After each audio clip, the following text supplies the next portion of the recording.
On a cold winter evening, January 29, 1954, in the small town of Kosciuszko, Mississippi, a black girl was born into poverty.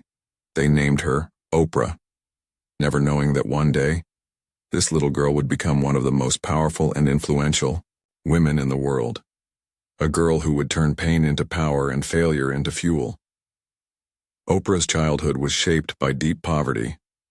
Raised by her grandmother in a small house with no electricity or running water, she wore dresses sewn from potato sacks. But even then, her mind was filled with light. Her grandmother taught her to read, and at the age of 3, Oprah began speaking publicly at church. People around her saw something special, though no one could yet grasp just how extraordinary she was. When she returned to live with her mother, life grew darker. As a teenager, Oprah suffered repeated sexual abuse. At the age of 14, she became pregnant. Her baby died shortly after birth. For most, this would have been the end of hope. But Oprah chose to rise, chose to survive. She returned to school and her brilliance began to shine. She earned a scholarship and studied journalism at Tennessee State University. At 19, she became the first black female news anchor at a local Nashville station. At a time when the media was dominated by white men, Oprah had only one thing to rely on: her unshakable belief in herself. Still, the rigid format of news reporting couldn't contain her spirit. She moved to Chicago to host a morning show called AM Chicago. Within months, it became the city's top-rated show. Oprah's warmth, honesty, and ability to connect turned viewers into loyal fans. In 1986, her own show debuted, The Oprah Winfrey Show, and with it, television would never be the same. Oprah's show was more than just entertainment, it was a movement. She sat with guests and talked about real pain, real joy, real life.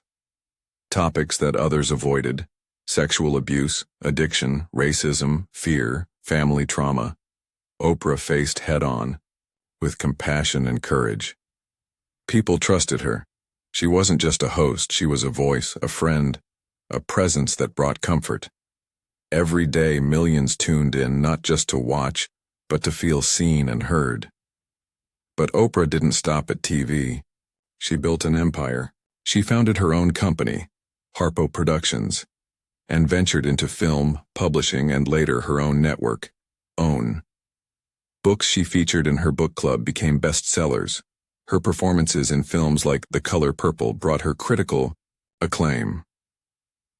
In 2003, Oprah became the first black female billionaire. Yet wealth was never her goal. It was just a tool. She used it to build schools, fund charities, and change lives. In South Africa, she established a girls' academy to give education and hope to young women from disadvantaged backgrounds. At the peak of her fame, many even called for her to run for president, but Oprah remained focused on her deeper mission: to help people live their best lives. She believed that true power wasn't about money or fame, it came from within. Oprah's life story is one of unimaginable struggle and even greater triumph. A story of a girl who was broken, then built herself again, stronger than ever. She showed the world that no past, no matter how dark, can hold back someone who believes in their future. She proved to us all, even if you begin in silence, in pain, in shadows, your voice can grow strong enough to move the world.